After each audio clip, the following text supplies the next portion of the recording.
Khairatabad MLA Danam Nagender మాట్లాడుతూ Jubilee Hills division Gurubrahma Nagar బస్తీలో ఎన్నో ఏళ్లుగా జేఎన్ఎన్యూఆర్ కింద గతంలోనే ఇల్లు మంజూరు చేశారు. అయితే రోసయ్య సీఎంగా ఉన్న సమయంలోనే పట్టాలు ఇవ్వడం జరిగింది. తాజాగా ఇది గ్రీన్ బెల్ట్ స్థలం అంటూ సొసైటీలోని కొంతమంది పెద్దలకు మేలు చేసేందుకు అధికారులు బస్తీలోకి రాకపోకలు నిలిపేస్తూ ప్రహరీని నిర్మిస్తున్నారు.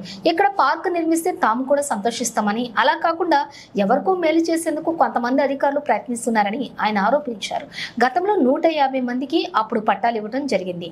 సీఎం స్వయంగా వచ్చి ఇక్కడ ఫౌండేషన్ స్టోన్ కూడా వేశారని అన్నారు. జూబ్లీహిల్స్ గురుబ్రహ్మ నగర్ లో ఎక్కువగా గిరిజనులు నివసించే ఈ ప్రాంతంలో స్థానికులకు న్యాయం చేయకుండా ప్రైవేట్ వ్యక్తులకు లాభం చేకూరేలా అధికారులు వ్యవహరిస్తున్నారని ఆరోపించారు. దీనివల్ల ప్రభుత్వానికి చెడ్డ పేరు వస్తుందని అన్నారు. ముఖ్యమంత్రి రేవంత్ రెడ్డి అమెరికా నుంచి రాగానే విషయాన్ని వివరిస్తానన్నారు.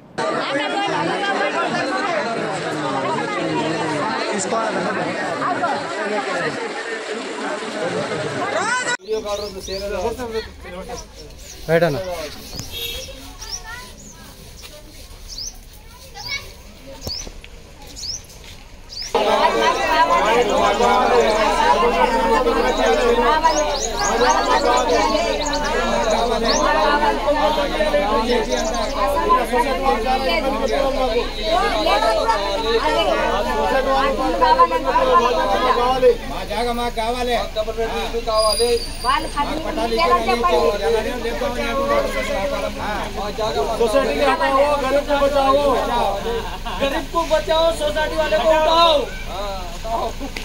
उठाओ, चलो। మా ఇల్లు మాకు కావాలని ఒకటే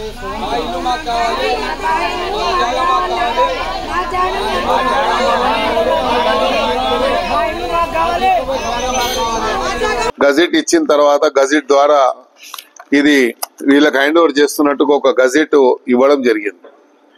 ఈ గజెట్ ఇచ్చిన తర్వాత ప్రభుత్వము బెనిఫిషరీస్ ని సోషో ఎకనామిక్ సర్వే చేసి బెనిఫిషరీస్ ని ఐడెంటిఫై చేసి బెనిఫిషరీస్ ఐడెంటిఫై చేసిన తర్వాత అందరికి కూడా ఇలా పట్టాలు ఇవ్వడం జరిగింది. సుమారు 150 మందికి 150 మందికి ఇలా పట్టాలు అందరికి కూడా పట్టాలు ఇవ్వడం జరిగింది. అందరి పట్టాలు ఇక్కడ ఉన్నాయి, ఒరిజినల్ పట్టాలతో సహా ఉన్నాయి.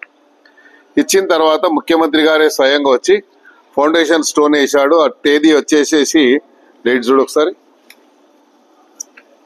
వేసిన తర్వాత హౌసింగ్ డిపార్ట్మెంట్ వాళ్ళు దీనికి ఒక ప్లాన్ తయారు చేసుకొని హౌసింగ్ డిపార్ట్మెంట్ వాళ్ళు ఇలాగా లేఅవుట్ తయారు చేశారు.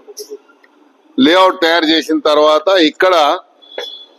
ఇక్కడ పార్క్ కింద ఈ ల్యాండ్ వదిలారు, ఇక్కడ ఈ ల్యాండ్ వదిలారు, ఇక్కడ దిక్కు ఈ ల్యాండ్ వదిలారు, దీనికి మధ్యలో ఒక రోడ్ వదిలారు. మళ్ళీ ఇక్కడ పార్క్ పక్క నుంచి వాళ్ళకి రాకపోవడానికి దారులు కావాలని ఇక్కడ దారి వదిలారు, ఇక్కడ ఒక దారి వదిలారు. గత 30 సంవత్సరాల నుంచి మేము ఇక్కడనే నివాసం ఉంటున్నాము. ఇది మా బస్తీ పేరు గురుబ్రహ్మ నగర్. ఇక్కడ చిన్న చిన్న డబ్బాలు ఉండే, ఒక 2-3 డబ్బాలు ఉన్నది.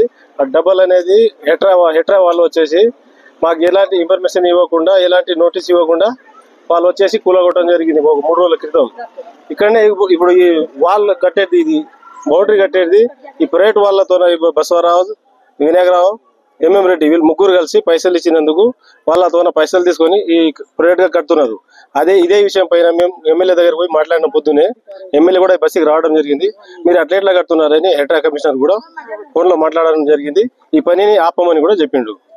మీరు బస్తీని ఇబ్బంది పెట్టొద్దు, రేపటి నాడు మేము డబుల్ బెడ్రూమ్ కట్టించినప్పుడు వాళ్ళకి మెటీరియల్ కావాలంటే ఇదే జాగాలో వేసేస్తాం కాబట్టి వాళ్ళ బస్తీ పని అయిపోయిన తర్వాత ఇది గ్రీన్ ల్యాండ్ ఏముందో మీ గ్రీన్ బెల్ట్ ఏముందో మీ జాగా మీకు వస్తుంది, అది అట్లే ఉంటది, ఎక్కడ పోదని చెప్పడం జరిగింది. ఎమ్మెల్యే దగ్గర కలిసినాం.